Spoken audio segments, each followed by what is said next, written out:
98व्या मराठी साहित्य संमेलनाचा शनिवार हा दुसरा दिवस होता। दिल्लीच्या तालकटोरा मैदानावर आयोजित मराठी रसिक आणि साहित्यिकांच्या मांदियाळी दिवसभर विविध विषयांवर परिसंवाद सुरू होते। तसंच कवी संमेलनाचं सुद्धा आयोजन करण्यात आलं होतं। यात विविध विषयांवर कविता सादर करण्यात आल्या। 98वं अखिल भारतीय मराठी साहित्य संमेलन दिल्ली इथं होऊ घातलेलं आहे आणि ते चालू आहे। आज सकाळपासूनच या ठिकाणी विविध कार्यक्रमांची रेलचेल साहित्यिक उपक्रम राबवले जात आहेत। ग्रंथ प्रदर्शन जे आहे त्या ग्रंथ प्रदर्शनामध्ये नीलमताई गोऱ्हे यांचा स्टॉल या ठिकाणी मुद्दाम लावलेला आहे। त्यांचं लेखन साहित्य या ठिकाणी साहित्य रसिकांसाठी उपलब्ध आहे। त्याचा लाभ आपण सगळ्यांनी नक्की घ्यावा असं मी या निमित्ताने आपल्याला आवाहन करतो। आत्ता ते आपल्यासोबत आहेत, त्यांच्याशी आपण या संमेलनाविषयी आणि एकंदरीतच मराठीच्या भवितव्याविषयी बातचीत करूया। नीलमताई नमस्कार।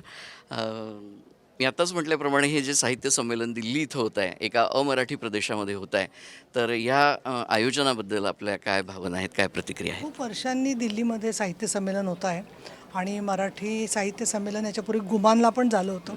इतरत्रसुद्धा काही ठिकाणी संमेलनं झालेली आहेत। आता अनेक जणांची इच्छा आहे की परदेशीसुद्धा साहित्य संमेलन व्हावं। मला नेहमी असं वाटतं की ही संमेलनांमध्ये साहित्य रसिक ज्या संख्येने येतात आणि त्यांचं स्वरूप सगळं पाहिलं तर खूप मनाला समाधान वाटतं की त्यामुळे साहित्यामुळे माणसं एकमेकाशी जोडली जातात। हा महत्त्वाचा भाग आहे। दुसरं, अनेक जणांनी स्वतः व्यक्त केलेली कविता, पुस्तकं ते एकमेकांना सादर करतात की जी एरवी प्रकाशन संस्थांनी जरी प्रयत्न केले तरी पोचली नसती। दुसरं, डॉक्टर तारा भावळकर यांनी जे विचार मांडले ते विचार अतिशय समग्र नागरी जीवन, सांस्कृतिक जीवन, स्त्रियांबद्दलचा दुजाभाव या सगळ्या बाबतीमध्ये चांगला प्रकाश पाडणारे आणि याच्याबद्दलचं मूलगामी विचार करणारं असं त्यांनी विचार मांडलेले आहेत। अभिजात भाषेचा दर्जा मराठीला मिळाल्यानंतर पहिल्यांदाच हे संमेलन होतं आहे आणि दिल्लीत होतं आहे। हे पहा, दिल्ली ही देशाची राजधानी आहे, परंतु दिल्लीला एक महत्त्वाचं आहे की अनेक वर्षापासून दिल्लीमध्ये वेगवेगळी राज्य होऊन गेली आणि तिथपर्यंत मजल मराठी साम्राज्याने पण ठेवलेली होती।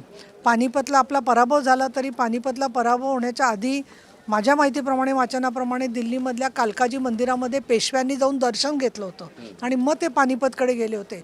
अशा या शहरामध्ये आपण आलो आहे, याचा अर्थ त्या जुन्या इतिहासाशी आपण नाळ जोडतो आहे आणि भविष्यामध्ये जो पंतप्रधान नरेंद्रजी मोदी यांनी विकसित भारताकडे वाटचाल चालली आहे त्याच्याशी पण एक नाळ जुळते आहे। त्याचा मला खूप आनंद आहे, अभिमान आहे। स्त्री आधार केंद्र तसंच विधान परिषदेतलं माझं कामकाज यामधल्या पुस्तकांचं या ठिकाणी कक्ष ठेवलेलं आहे। खूप जण व्यक्ती भेटत आहेत, पुस्तकं भेट देत आहेत।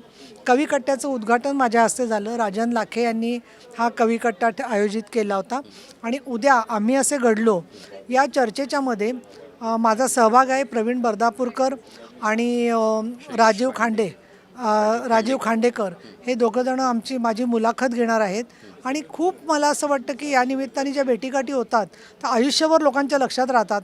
आज मला किती लोक येऊन भेटले की आम्ही सांगलीत भेटलो होतो, आम्ही उमरग्याचे आहोत, कोणी सांगते आम्ही नगरचे आहोत, कोणी सांगते सोलापूरचे आहोत, कोणी सांगते नाशिकचं आहोत। म्हणजे सगळा महाराष्ट्र इथे आलेला आहे। थोड्याफार गैरसोयी काही गोष्टी छोट्या मोठ्या होतात, पण मला असं वाटतं समर्थ रामदास स्वामींनी सांगितलेले की जे जे मिथ्य आहे ते सोडून द्यावं आणि त्यामुळे या गोष्टींच्यावरती मला असं वाटतं की आपण सगळे जे भेटलो ही मोठी गोष्ट आहे। सर नमस्कार। आपण परिसंवादामध्ये सहभागी होत आहात, तर आपल्या भावना काय आणि या एकंदरीतच संमेलनाच्या आयोजनासंबंधी आपली प्रतिक्रिया? माझ्याबरोबर माझी बायको आहे यावेळेस या समारोहामध्ये। मला खूपच म्हणजे माझ्यासाठी हा एक असा एक क्षण आहे की मराठी परिषदात बोलवणं आणि तिथे लोकांसमोर याचं एक मोठं सौभाग्य आहे माझ्यासाठी आणि त्याबद्दल मी एवढंच म्हणू शकेन की एवढी पुस्तकं बघून की मराठी साहित्यामध्ये अजूनही ती एक वेग आहे, एक ओरिजिनॅलिटी आहे, पुरोगामी जे विचार आहेत त्यांना कसं पुढे करायचं आणि विचारांची जी एक डिबेट असतं ते अजूनही आहे। इतर भाषेत ते दिसत नाही जे अजूनपर्यंत मराठी भाषेत आहे।